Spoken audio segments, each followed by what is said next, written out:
Uma lenda se foi, e o mundo do rock chora em silêncio. Ozzy Osbourne, o príncipe das trevas, não está mais entre nós. Mas o eco da sua voz, dos seus gritos, das suas loucuras, continua a ressoar com força.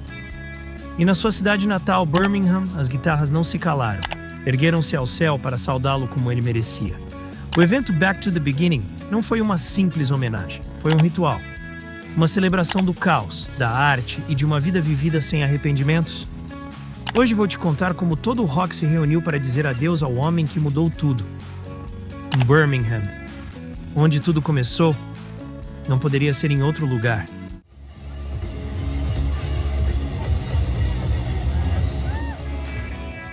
Birmingham foi o ponto de partida de Ozzy, do Black Sabbath e de um som que mudou o mundo. As ruas dessa cidade industrial, cinzentas e ásperas, viram nascer o heavy metal.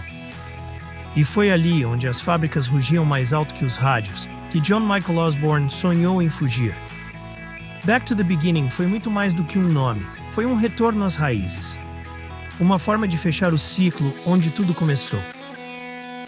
2. Um palco carregado de emoção.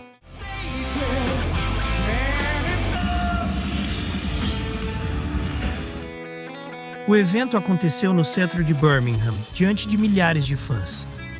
Não houve fogos de artifício vazios, nem luzes ofuscantes. Houve alma. O palco foi preenchido com velas, telões com imagens icônicas e um silêncio doloroso antes do primeiro acorde. Parecia que todos sabiam que estavam diante de algo único e irrepetível. Um adeus e um agradecimento em um só batimento. 3. A velha guarda responde presente.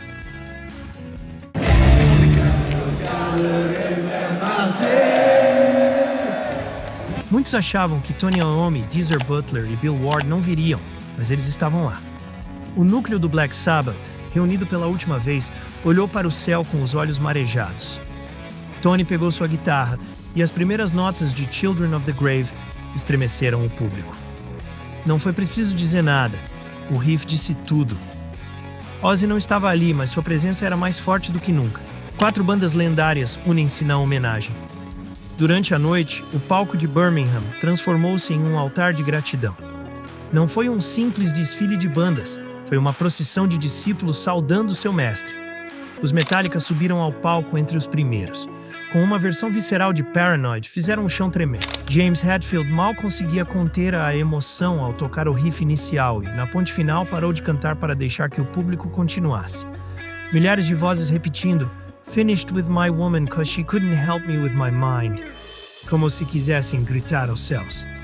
Ao terminar, James olhou para cima e sussurrou: "Para você, Ozzy." O Mastodon assumiu o comando e deixou todos sem fôlego com uma versão densa, hipnótica e quase ritualística de Children of the Grave. Brent Hinds tocou cada nota como se queimasse. A banda transformou o clássico em uma tempestade de guitarras que parecia emergir do núcleo da Terra. No clímax final, um grupo de crianças subiu ao palco com velas acesas, representando os filhos da tumba. O momento foi tão simbólico quanto comovente.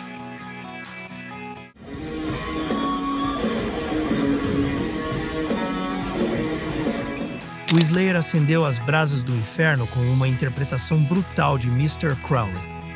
Kerry King e Tom Araya transformaram a música em um chamado demoníaco, com uma energia tão sombria quanto respeitosa.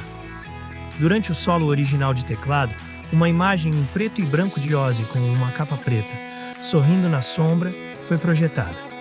O Slayer prestou homenagem ao lado mais obscuro de Ozzy, com uma mistura perfeita de respeito e fúria.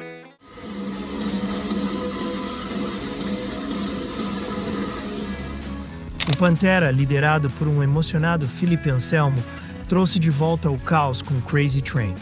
A banda soava como uma locomotiva prestes a descarrilar. Philip gritou com raiva o icônico All Aboard e depois abaixou a cabeça durante o solo, completamente desolado. Na tela, imagens de Ozzy com Dimebag Darrell. Muitos no público choraram. Foi uma homenagem dentro da homenagem. Um grito por aqueles que também se foram.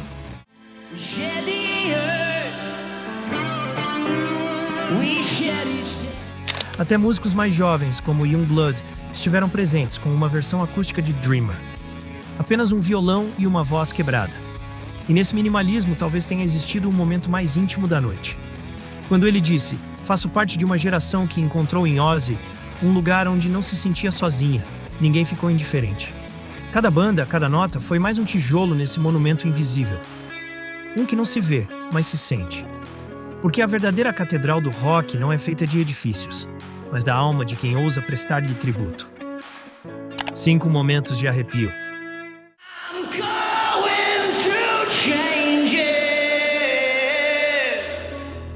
Houve instantes durante a homenagem que não se explicam em palavras. Como quando todo o estádio observou um minuto de silêncio. E não se ouviu nem uma tosse, nem um celular, nem um sussurro. Apenas o vento, como se até o mundo tivesse parado para escutá-lo. Ou quando uma banda emergente tocou Changes com cordas e piano, e o público não conteve as lágrimas. Muitos lembravam aquela música como uma confissão íntima entre Ozzy e sua filha Kelly, e agora parecia uma despedida universal. Nos telões, trechos de entrevistas em que Ozzy falava de amor, medo e redenção. E naquele momento ele não era mais uma estrela, era um de nós. Em certo ponto, um fã levantou um cartaz que dizia: "Obrigado por me ensinar a sobreviver." E essa mensagem, escrita com uma caneta preta em um papel amassado, talvez tenha sido a frase mais honesta da noite. Porque Ozzy não foi apenas uma lenda do rock. Foi um espelho das nossas quedas, das nossas feridas e das nossas esperanças. Cada rugido seu nos ensinou a gritar quando ninguém nos ouvia. E cada lágrima, cada abraço entre desconhecidos naquela noite foi prova de quanto se pode amar alguém que nunca conhecemos, mas que sentimos como parte da família. 6 UMI no final. 6 UMI no final.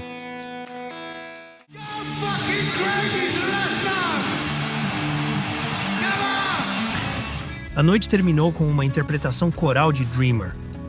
Cada artista, cada músico, cada voz, todos se uniram para cantar a música que mostrava o lado mais vulnerável de Ozzy. Milhares de pessoas, em completa harmonia, cantavam: "Eu sou apenas um sonhador, eu sonho minha vida longe." Foi como uma oração coletiva, um último abraço. E quando a última nota se apagou, muitos sabiam que jamais viveriam algo parecido de novo. Sharon Osbourne, parada à beira do palco, não conseguiu conter as lágrimas. Atrás dela, um telão mostrava imagens de Ozzy com seus filhos, rindo, dançando, simplesmente humano. Naquele momento, a multidão não olhava para uma estrela do rock. Olhava para um homem que sonhou e nos fez sonhar. Ao final da canção, todas as luzes se apagaram, exceto uma luz branca iluminando o centro do palco vazio. Ali, um microfone solitário, pendurado, tremia levemente com a brisa, marcando sua ausência como um soco no peito. E sem dizer mais nada, entendemos que ele havia partido. Mas sua voz, seus gritos, suas lágrimas ficaram conosco para sempre.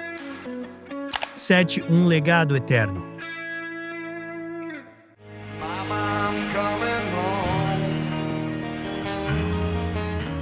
Ozzy não foi apenas uma figura do rock. Foi uma presença, um símbolo. Uma voz que atravessou gerações, um grito que ainda vibra nos corações de quem cresceu com ele.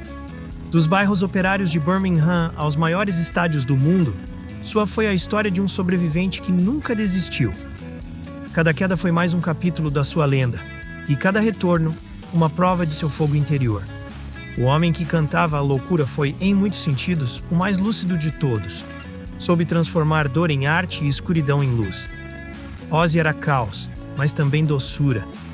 Era escândalo, mas também humanidade. E isso, mais do que qualquer disco ou sucesso, é o que o tornou eterno. As novas bandas ainda o se citam como influência. As camisetas com seu rosto ainda andam pelas ruas. Os riffs que ele ajudou a criar continuam a alimentar sonhos em quartos adolescentes pelo mundo. E toda vez que alguém aumenta o volume de Iron Man ou Mama, I'm Coming Home, o legado se reacende. Ozzy não se foi completamente. Tornou-se parte do eco imortal do rock.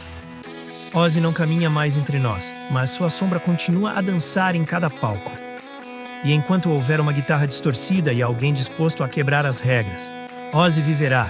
Você esteve nessa homenagem ou ouviu algum trecho? Qual música você acha que representa melhor o legado dele? Conte pra mim nos comentários.